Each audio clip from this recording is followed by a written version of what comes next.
James Onig, eu vou lançar para você. O James Onig sempre vem aqui para a gente dar conta um pouco da pauta internacional que está em ebulição nesse momento, mas eu vou trazer para você a pesquisa Quest, em que quero que você comente um pouco a popularidade do Lula. Supostamente caiu um pouco. Eu estou aqui com a pesquisa sempre muito séria da Quest. A aprovação do governo Lula aqui fechou um pouquinho essa boca do jacaré, mas continua acima de 51%. Eu, particularmente, acho que isso faz parte do jogo. Enfim, e também os ministérios, a meu ver, precisam entregar mais, né? Se o Lula vai bem, eu acho que o governo como um todo, a gente realmente tem que cobrar algumas coisas. Comenta pra gente, Onig, com sua leitura precisa aí também da cena brasileira. Ô, Conde, muito obrigado pela oportunidade de falar desse tema. Eu creio que estamos também enxergando um novo caminho, um pouco mais pragmático, em função da organização desse governo. Esse governo é uma frente, é um acordo, é uma união entre diferentes, e, portanto, a unicidade do discurso, às vezes, não é a tônica neste momento. Mas, mesmo assim, contra tudo e contra todos, Conde, contra uma campanha difamatória que foi feita contra o presidente Lula, a gente tem um número como esse. Então, eu acho que a pesquisa da Quest, sempre também muito criteriosa, ela mostra sim uma tendência, mas eu julgo que esta pesquisa é mais uma fotografia, como sempre são, né, Conde? Mas essa é mais instantânea ainda, de um momento mais específico ainda, que é pós-declarações de Lula na África em relação a Gaza e pós as manifestações, a manifestação do gado na Avenida Paulista. Então, essas duas coisas somam para uma foto um pouco mais específica, na minha modesta opinião. Perfeito. Acho que realmente é mais instantâneo do que, em geral, costuma Isso. ser. Deixa eu só passar rapidamente aqui algumas lâminas. Aprovação do trabalho que o presidente Lula está fazendo aqui por região, Nordeste, como sempre. Nordeste é nossa reserva moral, técnica, cívica, cognitiva e tudo mais. Continua sendo. Olha como é diferente o Nordeste do resto do país, né? O Sudeste, a reprovação está passando a aprovação agora. No Sul, aí já passou faz tempo a reprovação e continua crescendo, e no Centro-Oeste ali nós temos uma estabilidade. Aqui, pelo sexo, né, feminino, o Lula continua, basicamente não tem muita diferença entre os sexos, aprovação, reprovação do presidente Lula. Aqui, idade, nós temos também algumas sutilezas. Olha, a pesquisa Quest, para quem quiser ver na íntegra, está no Twitter do Felipe Nunes, que é o diretor da Quest. É só vocês acessarem ali, vocês vão ter acesso ao PDF, ou então as próprias lâminas aqui. Escolaridade, né? Fundamental, o Lula continua na frente, mas caiu um pouco. Quer dizer, está tudo permeado, meu querido James Onig, por essa questão. Você acha que a declaração do Lula sobre Israel pesou tanto mesmo? Ou foi o estardalhaço que a imprensa brasileira fez? Foi o estardalhaço. Certamente o estardalhaço. Lembrando, Conde, que em determinado momento essa imprensa arredou o pé desse discurso porque viu que estava errada, mas não retificou a posição de Lula perante a opinião pública. Não promoveu a inserção do Brasil na discussão de uma forma honesta. Continuaram relativizando, continuaram fazendo análises sorrateiras. Então, eu acredito que esta pesquisa ela é um pouquinho mais, a palavra bem apropriada que você usou, Conde, um pouquinho mais instantânea do que as outras pesquisas. Ela tem um fôlego menor se for feita daqui a 3 meses. Duas coisas me chamam a atenção, Conde. Primeiro, o Centro-Oeste, que eu esperava que fosse pior para o presidente Lula, e isso me mostra realmente mudanças estruturais na opinião pública daquele local, e um pouquinho também a preocupação, aí sim eu me preocupo, com a visão dos jovens. A visão dos jovens precisa ser bem avaliada pelo governo, e digo mais, pela direção do Partido dos Trabalhadores. Precisa ser bem trabalhada, né? A gente está aqui já desde, né, da Gênese, né, até o Apocalipse, avisando o governo que a comunicação não está boa, aliás, está péssima e continua péssima. Desculpa, né? Mas o Lula pediu para a gente alertar, inclusive, também aí os gargalos do governo, é o que a gente vai fazer sempre aqui, sempre com o maior respeito, né? Diga-se de passagem. Ô, Nig, agora estava pensando aqui que essa instantaneidade, né, dessa pesquisa Quest, talvez a próxima já os números voltem um pouco, se reacomodam, né, numa sequência que estava ali já posta, né? O Lula, o Haddad, né? A gente está vendo que o Haddad está tendo uma performance muito boa na economia, consertou algumas coisas já, teve agora aí uma série de recuos do governo, a questão do PERSE, a questão da desoneração dos 17 setores da economia, mas o governo tem que negociar com o Congresso, não tem muito por onde escapar, porque tem que ser aprovado pelo Congresso. Mas o Haddad é de uma, assim, francamente, ele tá num momento muito bom, né? Ele é muito competente. Eu acho que ele está conseguindo construir aí um momento importante para o Brasil. Ô, Nig, Estados Unidos, Donald Trump agora voando em céu de brigadeiro. Conta pra gente o resultado da super terça ontem. Poxa, Conde, o que aconteceu, na minha modesta opinião, foi o seguinte: aqueles 3 fatores que a gente estava conversando nos bastidores hoje cedo. 3 coisas que todos nós que acompanhamos temos que estar atentos. Primeira coisa foi a liberação da justiça através da decisão da Suprema Corte. A Suprema Corte passa em cima das decisões contrárias que retiraram Trump da cédula e agora ratifica, ou seja, coloca Trump nas cédulas para a eleição de 5 de novembro. Isso já é um detalhe muito favorável. Eles nem comemoraram com tanto estardalhaço, porque eles querem tirar o foco desse assunto.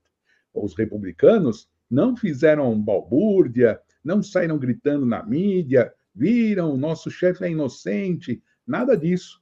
Low profile, baixinho, deixa baixo, quietinhos, e foram para as primárias da super terça. Na super terça, olhando por estado, ele ganhou com muita folga, mas não tanta folga que ele esperava. Isso também tem que ser dito. E aí, Conde, o que aconteceu hoje de manhã? O terceiro gol a favor dos trumpistas. A Nikki Haley já sinalizou que vai tirar o time de campo, deixando o gramado lisinho para o Trump jogar até o dia 5 de novembro como candidato único. Antes mesmo das convenções, ele já vai chegar como candidato único do Partido Republicano à eleição de 5 de novembro. Tá aí, é uma situação. Agora, eu queria que você comentasse, o Nig, sobre a decisão da Suprema Corte americana, estadunidense, que foi unânime, né, no sentido de que o Trump não pode ser, digamos, tirado dessas eleições. Só que muita gente dizendo que a Suprema Corte estadunidense foi política nessa decisão, até porque foi uma decisão que saiu dias antes da super terça. Que não é uma coisa que não é habitual de acontecer nos Estados Unidos. Muita gente dizendo também, quer dizer, os analistas ali que compreendem, né, a política estadunidense, o que o Trump fez? O Trump povoou todos os tribunais estaduais com gente dele. Não foi só no tribunal federal, no Supremo estadunidense. Ele praticamente fez o que o Bolsonaro queria fazer aqui no Brasil, não conseguiu, né? Esse golpe, esse AI-5 do Bolsonaro, o Trump fez lá. A decisão da Suprema Corte dos Estados Unidos deixa ainda um precedente, apesar de tudo, deixa o precedente que se tem uma instituição que pode tirar o direito do Trump ser candidato, é o Congresso estadunidense, que por sua vez também está capturado pelos republicanos, até onde eu sei nesse momento. O que você pode falar para a gente de todo esse emaranhado de questões aqui? A complexa política interna dos Estados Unidos passa por essa questão do judiciário, extremamente politizado, Conde. Sempre foi assim. Os magistrados que são eleitos sempre têm perfis mais conservadores ou mais progressistas, ou mesmo até declaradamente mais ligados à pauta republicana ou democrata. No que nós estamos nos pautando nesse momento é que existe sim um grupo de magistrados que é tendenciosamente mais conservador, nem sempre trumpista, mas que tem muita oposição às pautas da ala progressista do Partido Democrata. Então, por oposição, Trump, para algumas instâncias do Judiciário dos Estados Unidos, não que estejam a favor dele, mas ele é uma opção contra as pautas progressistas que humanizam o imigrante, que tem, humanizavam, né, Conde? Agora todo mundo é contra, mas enfim, que humanizam o imigrante, que falam do trabalho precarizado. Então, esses juízes que estão inseridos nessa lógica conservadora, liberal, capitalista, ajudaram, sim, com certeza, para que este resultado catapultasse, funcionasse como um catalisador do nome de Trump em escala nacional. E isso ficou muito claro com a data do anúncio. Os Estados Unidos estão em ebulição, né? Acho que o Brasil, inclusive, já até superou um pouco esse momento mais crítico, né, da polarização, mas me parece que os Estados Unidos estão aprofundando um pouco esse processo, né? E estão às vésperas de uma eleição. Vai ser daqui a quanto tempo? Daqui a 6 meses? 6, 7 meses, né? 6, 7 meses. Agora, eu estou aqui para dizer se o Biden está realmente morto ou se o Biden ainda pode ter algum tipo de melhora na sua... Porque, assim, a última pesquisa que saiu dava o Trump com 48 pontos e o Biden com 43. Só que as eleições nos Estados Unidos não se dão por maioria, elas se dão por delegados dos estados. Explica um pouco para a gente e me fala das chances do Biden nessa situação, Monique, na sua visão. Diminuíram muito, Conde. Diminuíram muito as chances de Biden. A gente vai torcer para que Trump não seja presidente. Estou abrindo aqui a minha posição, mas as chances de Joe Biden conseguir subir nas pesquisas são cada vez menores. O pacote de 14 bilhões de dólares destinado a Israel no miolo desse conflito, deste genocídio em Gaza, queimou muito a imagem do governo Biden, porque a opinião pública americana, que no começo acreditava se tratar de um ataque terrorista e que Israel estaria se defendendo, viu que a dosimetria foi terrível e que o que estava acontecendo realmente era um massacre. Além disso, Biden está oferecendo a seu eleitor, pelo que a gente pôde ver dos analistas do Partido Democrata, uma vice-presidente que é a Kamala Harris, ou seja, a chapa vai ser a mesma. Então vai trazer um ar de mesmice, aqui o pior aspecto da palavra, né?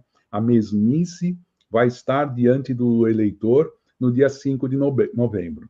Assim, Conde, eu acredito que a figura de Biden já começa. Se hoje a gente usar o caleidoscópio, né? Hoje Biden teria sido derrotado por uma margem muito grande de votos no Congresso americano, no número de delegados, e, portanto, estaria à mercê de ter que assumir uma derrota.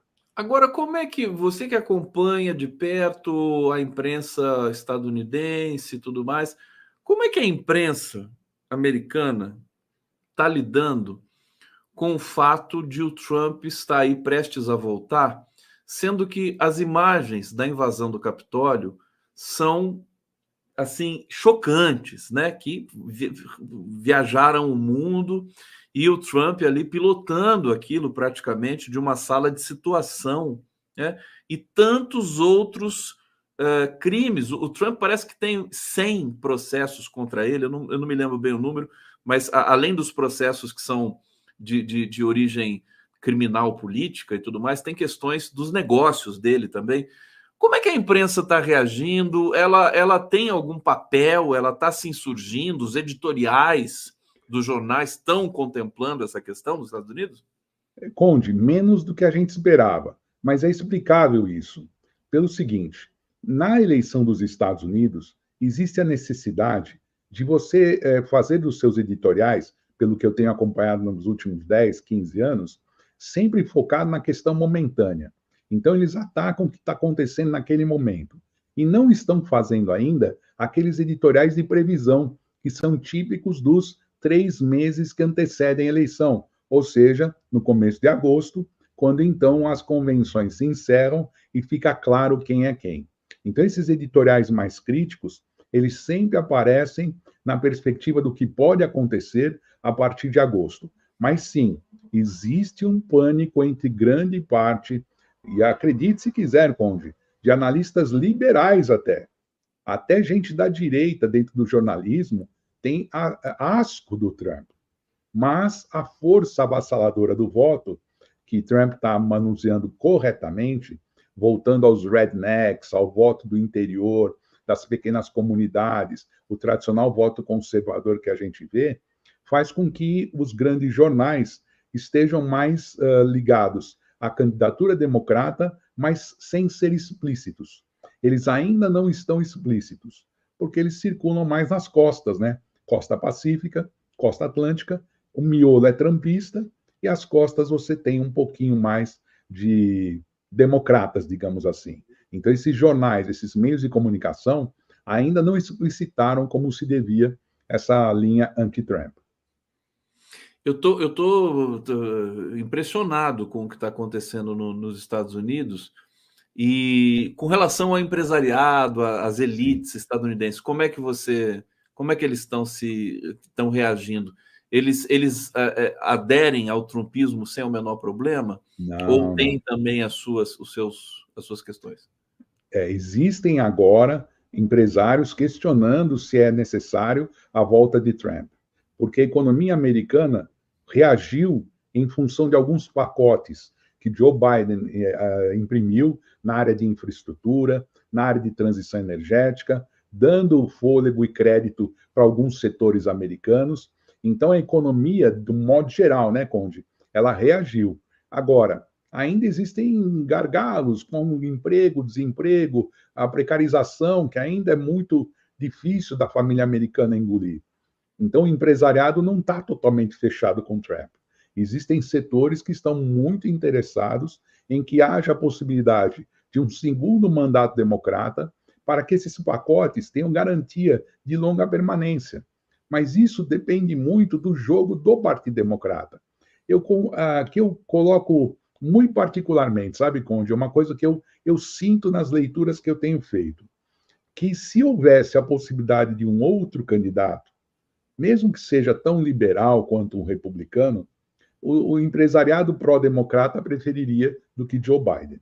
Mas, se não vai aparecer isso, então eles vão ter que fechar com Biden para tentar evitar que Trump volte com suas políticas muito estranhas, Conde. E uma das principais Trump não acredita no aquecimento global, Trump acredita nos hidrocarbonetos. Ele é defensor do carvão, que é até loucura falar isso, mas os produtores de carvão financiam a campanha dele, tem grandes empresas petrolíferas que não querem participar da transição, o que é um tiro no pé, também patrocinam Trump. Então, os empresários estão preocupados muito com essa questão.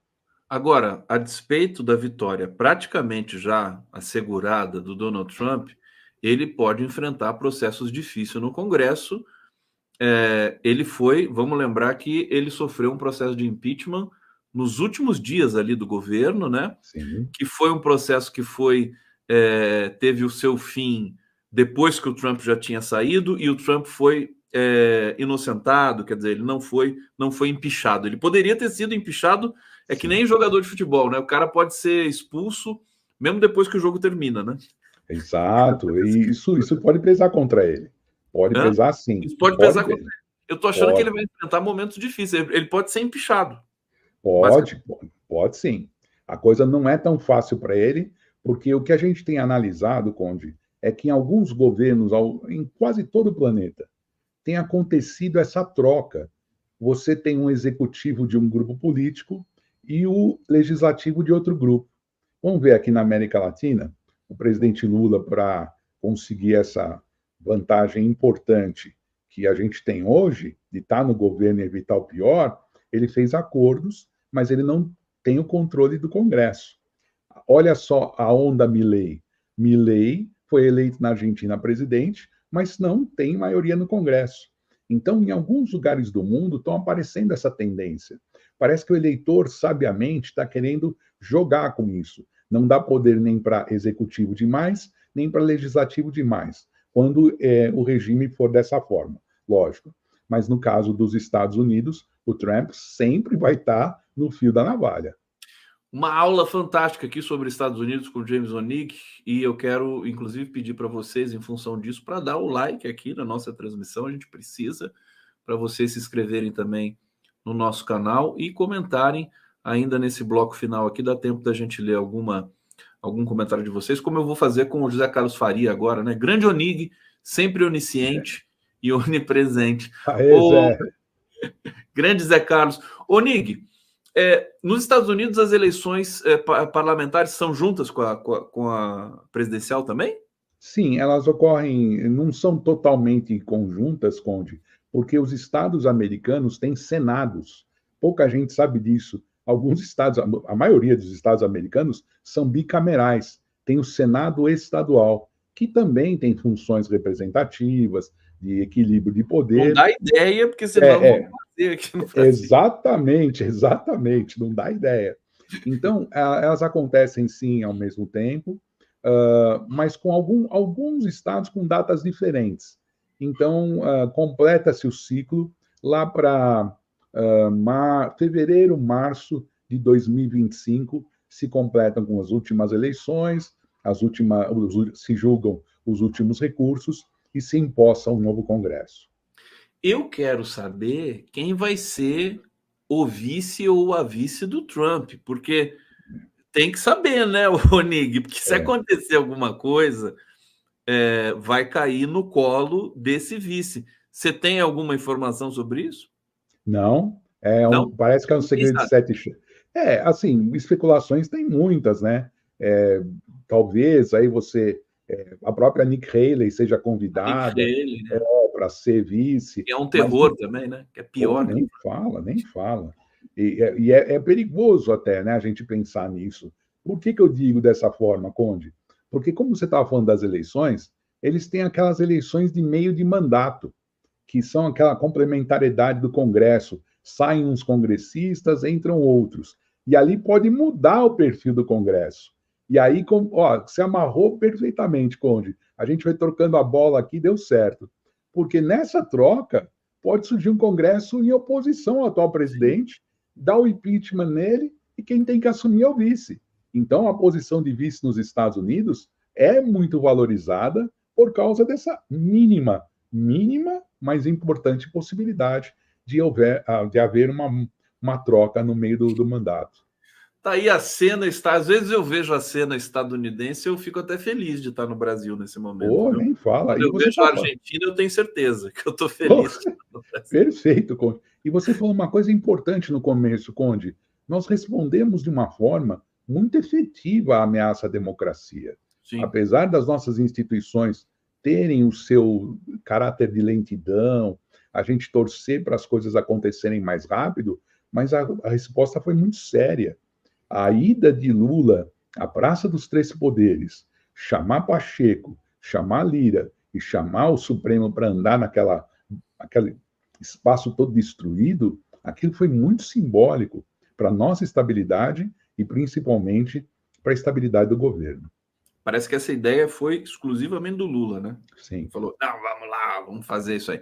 Ô, meu querido Onig, eleições em Portugal. Parece que tem evangélicos brasileiros nessa parada aí. Explica isso. Meu Deus. O que passa? Que cara? Olha, meu Deus, Conde, a gente lê as coisas e fala, não é possível. Eu tive a pachorra, né, como dizem, de ligar para um amigo que está fazendo doutorado dele lá e perguntar assim, José Luiz, por favor, me diga uma coisa. É verdade isso ou estou inventando? É verdade. 2 partidos, o Chega e a ADN, né, a Alternativa Democrática Nacional, de extrema-direita, estão recrutando brasileiros aptos a votar. Então, você tem brasileiros lá que já são eleitores em Portugal, e cuja bandeira deles, eu fico até maluco para falar, eles são anti-imigração. Então, a contradição está tão clara, a contradição está tão colocada, gente. E aonde é que a coisa começou a me preocupar, Conde? Quando eu olho aí nas agências de notícias internacionais, e quem gravou mensagens a favor desse ADN, a Alternativa Democrática Nacional, que é um novo partido, nada mais, nada menos que Marco Feliciano, né? O botoxado deputado federal da bancada da Bíblia, da bancada evangélica. Ele fez uma gravação em apoio à campanha do ADN, que quer eleger pelo menos um deputado evangélico em Portugal. Gente, se parar para pensar, isso é tão sério, mas tão sério, porque Portugal é um dos países mais católicos do mundo, né? Efetivamente, já foi mais como outros lugares, mas eles estão entrando até lá. O Bolsonaro gravou sua mensagem para o outro partido de extrema-direita, que é o Chega, que é maior e está entre quarto e terceiro nas pesquisas. Mas esse ADN é novinho e está sendo visto como o partido dos evangélicos portugueses. Evangélicos portugueses. O Portugal acho que é mais de 90% católico, né? E metade dos evangélicos portugueses são brasileiros. Tem igreja, Conde, que a pesquisa fala em 80%. Não, quem está levando a igreja evangélica para Portugal são os brasileiros, é óbvio. Sim, sim. Gente, a pesquisa, e aqui me permita, Conde, a pesquisa diz que a população de Portugal, 9% já é brasileira. Grande parte deles já está inserido na vida institucional. Metade, vamos dizer, não grande parte. Me perdoem. Metade. E esses estão entrando agora na vida política. Estão entrando na vida política portuguesa. É a vingança, né? Agora estamos colonizando Portugal. Meu Deus do céu, pobre Portugal. Vamos para lá. Ai, justamente devolvendo as elites daqui, né? Que eles mandaram para cá. Toma de volta para vocês aqui. Ô, Nig, para terminar, alguma chance, alguma perspectiva das questões em Gaza, do genocídio que está ali ocorrendo, de haver alguma novidade? A gente está... Hoje é véspera do Ramadã, né? Ramadã é na sexta-feira? Dia 10, né? Por aí, dia 10? Eu acho que é. Qual é a expectativa? O que você tem lido a respeito disso? Conta para a gente. Infelizmente, há uma tendência anti-euforia que havia até semana passada. Até a semana passada, acreditava-se que entre segunda e hoje teríamos uma grande novidade e tudo poderia mudar. Mas isso não está acontecendo, única e exclusivamente porque o governo de Israel impõe condições muito, muito desfavoráveis a qualquer negociação. E aqui, abrindo o coração com você, Conde, me sinto muito à vontade sempre que eu estou com você, amigão. O governo de Israel é muito baixo, formado por gente baixa, porque eles brecarem a entrada de ajuda brasileira nos últimos dias mostra o que eles estão realmente dispostos a fazer. Então, isto está dificultando. E complementar aí para fechar, né, Conde, que agora, nesse exato momento, ou algumas horas, está em terras brasileiras Pedro Sanches, líder do governo português, do governo espanhol. E Pedro Sanches veio para cá e um dos temas é Gaza, sem dúvida alguma. Eu achei interessante a agenda dele na América do Sul, Conde, não chequei completa, mas daqui ele vai para o Chile, ou seja, ele vai visitar governos, digamos que o governo chileno é governo progressista também, não da nossa linha, do nosso governo, mas tem o seu lado progressista, e vai começar a unir esses líderes mundiais para sair uma situação nova. Uma das pautas do Pedro Sanches também é a questão do acordo Mercosul-União Europeia. Mas isso a gente só vai saber depois, na hora que eles falarem. A gente vai, a gente está se despedindo aqui já, continue na nossa programação, porque nós vamos atualizar as notícias aí da visita do primeiro-ministro, né? Primeiro-ministro ou presidente? É presidente do governo que eles falam, mas o cargo certo é primeiro-ministro. Primeiro-ministro espanhol aqui no Brasil, recebido com honras de Estado. A Vivian ali está dizendo aqui, perfeita análise Onic. A Vivi, Célia obrigado. Tassi, muito esclarecedoras as análises do Onic. Célia, obrigado. O que vocês acham que eu trago? Bro. Obrigado.